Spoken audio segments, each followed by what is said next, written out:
friends, so today we are doing Genesis chapter 7. This is the flood covering the earth. In the last chapter, God basically comes to Noah and says, hey, I'm going to destroy everything. I need you to build a boat. And then he spells out why.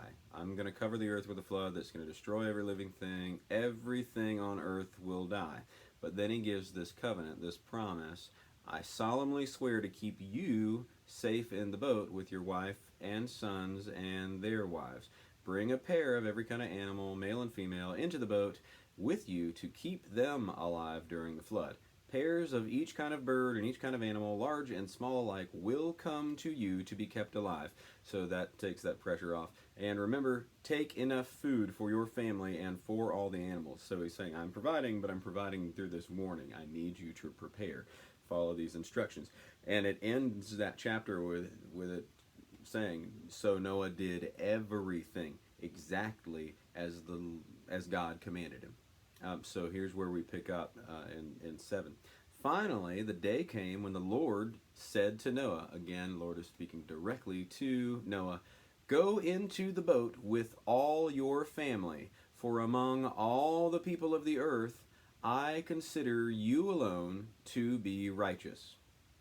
Now this is significant to me because before you've got God, it's said that Noah had found favor with the Lord because Noah was a righteous man. It's the only blameless man living on earth at the time. He consistently followed God's will and enjoyed a close relationship with him.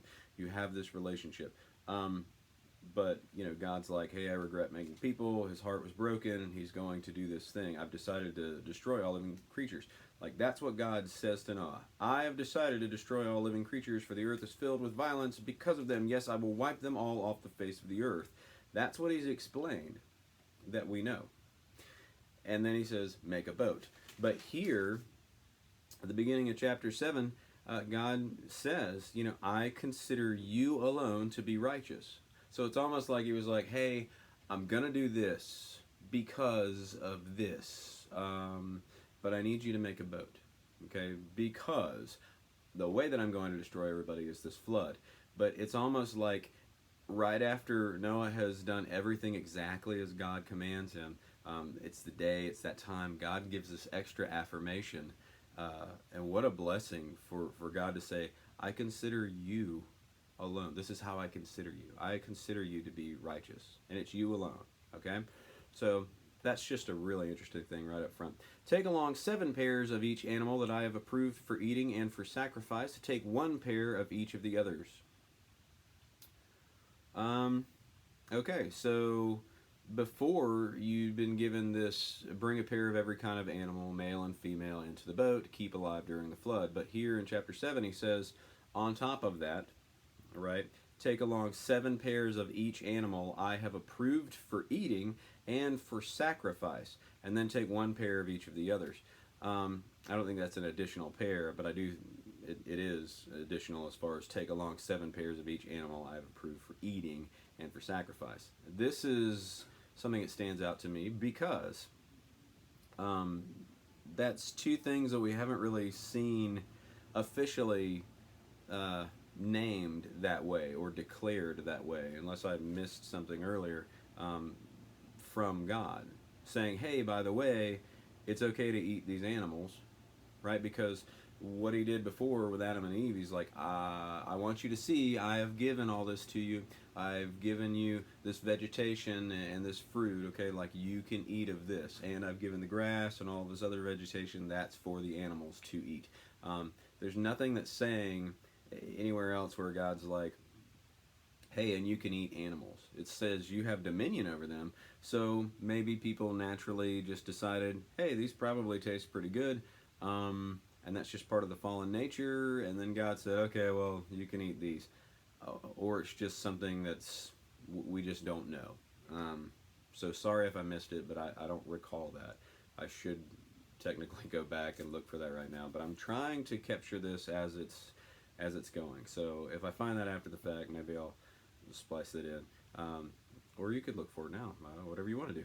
But as far as the sacrifice goes, you don't see God calling for sacrifice in my opinion, so far, the way that we've seen sacrifice, um, I believe that you see God kind of modeling a sacrifice, the cost for sin being death, when he covers Adam and Eve with animal skin, because I believe that he's like, hey, here's the cost for sin. It is death, and it costs the life of these animals. I'm going to give you this skin. I'm covering you.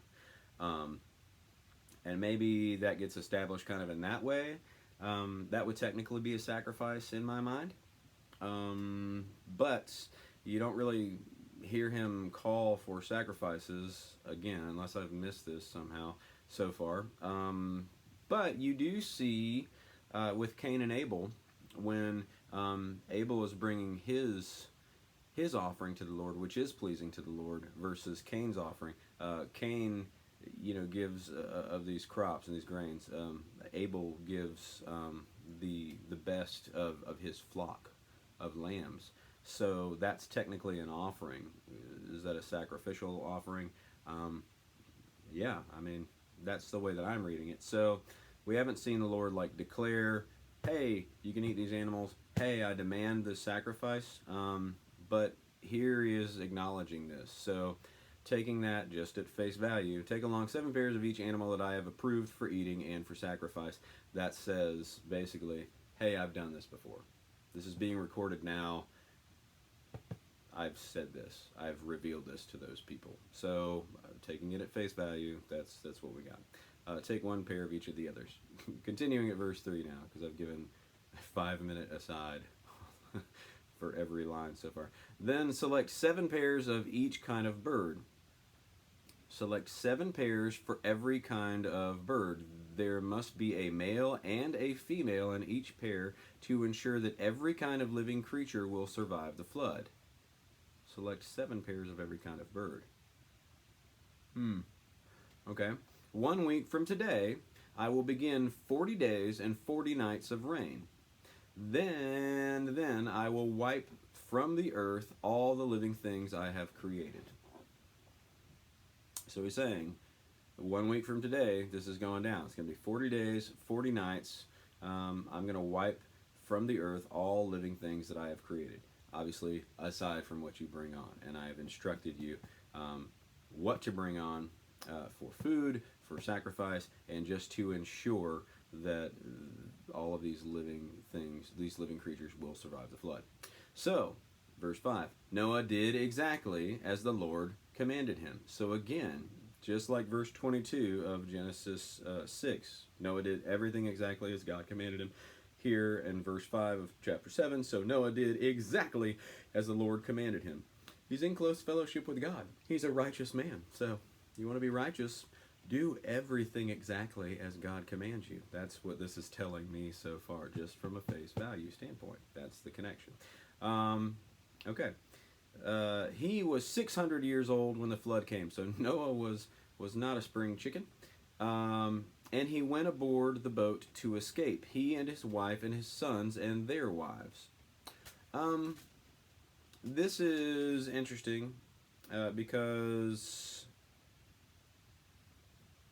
let's see, then the Lord said, in chapter 6, verse 3, the Lord said, my spirit will not put up with humans such a long time, for they are only mortal flesh. In the future, they will live no more than 120 years. Okay, so 120 years is happening after Noah. Noah already exists at that point. But I did want to go back and check that. So Noah's one of the last of these super old people. Okay, so when Noah was 600 years old, when the flood came, he went aboard the boat to escape, he and his wife and his sons and their wives. So he's following the directions, the family is following the directions. With them were all the various kinds of animals, those approved for eating and sacrifice, and those that were not, along with all the birds and all the other animals. So you've got the pairs of each kind, you got the 7 pairs of each kind of bird and flying creature, you've got all of these 7 pairs of every kind of bird. Yeah, okay.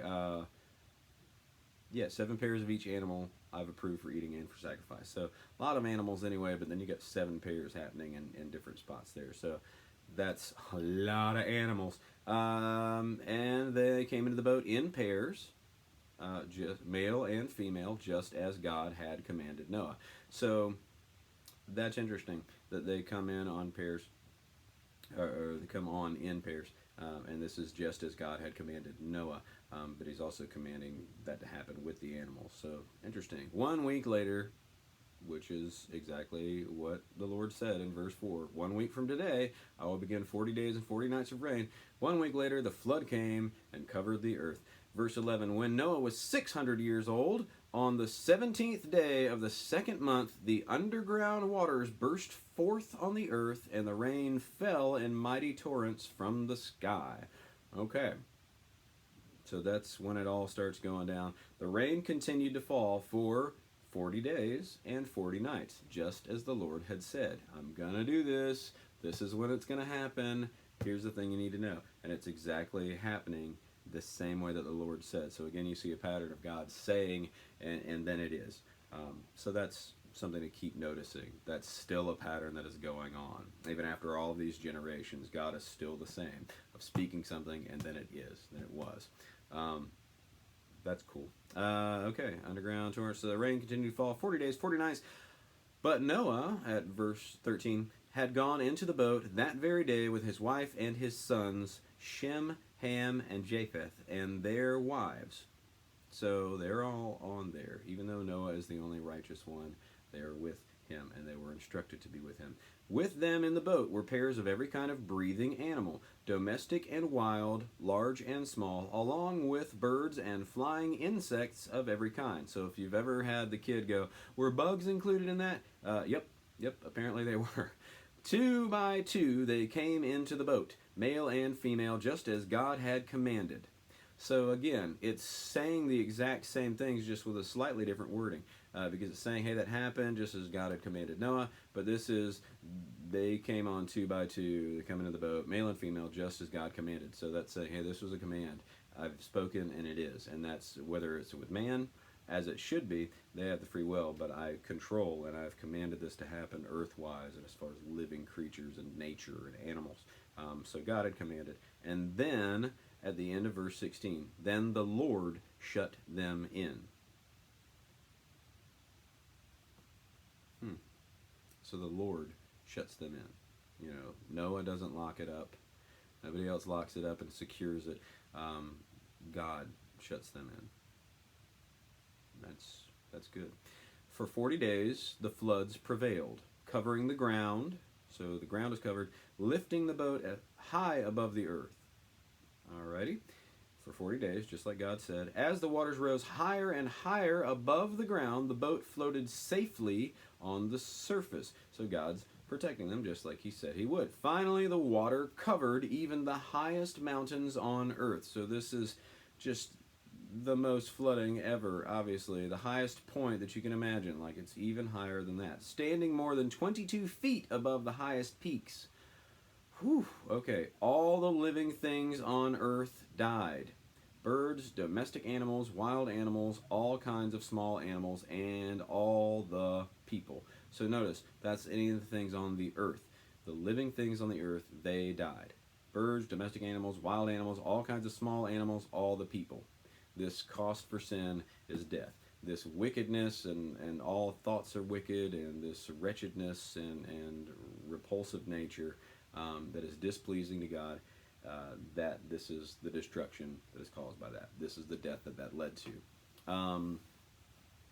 So obviously this does not include the animals and the family that are on this boat. But I think it's important to note, because earlier we had this real confusing thing where the sons of God were mating with human women, and they were producing these giants, or these Nephilim, which became like the basis for legends and heroic tales and these superhuman beings.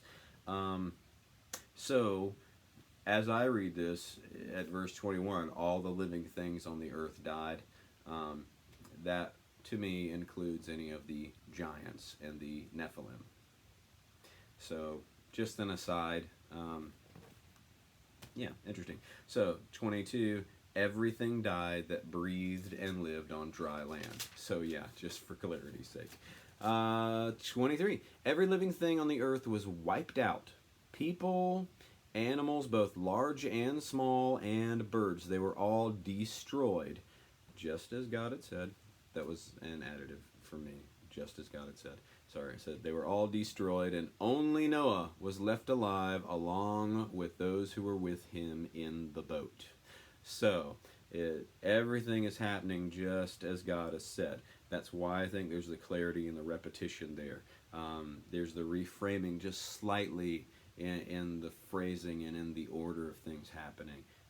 But I think that's why, because it's like God has said this, then it is. God has said this, then it is. He follows through with what he is saying. Yeah, they were all destroyed because God said, I'm going to destroy everything. I'm going to wipe this out. And that's exactly what you see in these verses, these last verses of Genesis 7. They were all destroyed. Only Noah was left alive along with those who were with him in the boat. So those who were with this righteous man, those who were commanded by God to be on the boat with him, and all of the animals that God commanded to be on there, and all of the planned provisions that Noah was together. Noah followed through. And Noah was righteous, Noah was obedient, and his faithfulness has, allowed this to happen where they are spared and he is left alive. And the last verse of Genesis 7 is, and the water covered the earth for 150 days. So, it's not just like, okay, it rains for 40 days and 40 nights, and then it'll be fine. Like, this is water that's like 20 feet above the highest mountain peaks. So, it's going to take a little while for that to go away. I don't know if you've ever seen the ditches get filled around here when the rain comes and then it's got to settle, but if you're thinking about a flood like that, how long would that last? I cannot imagine being on that boat and just, it rains for 40 days and 40 nights and that's going to happen, but then the family's like, well, now what? Now it's just water. What do we do now? Imagine the faith that had to take. But as the flood recedes, that's what's about to happen in chapter 8. So looking forward to joining you for that one. I'll see you then.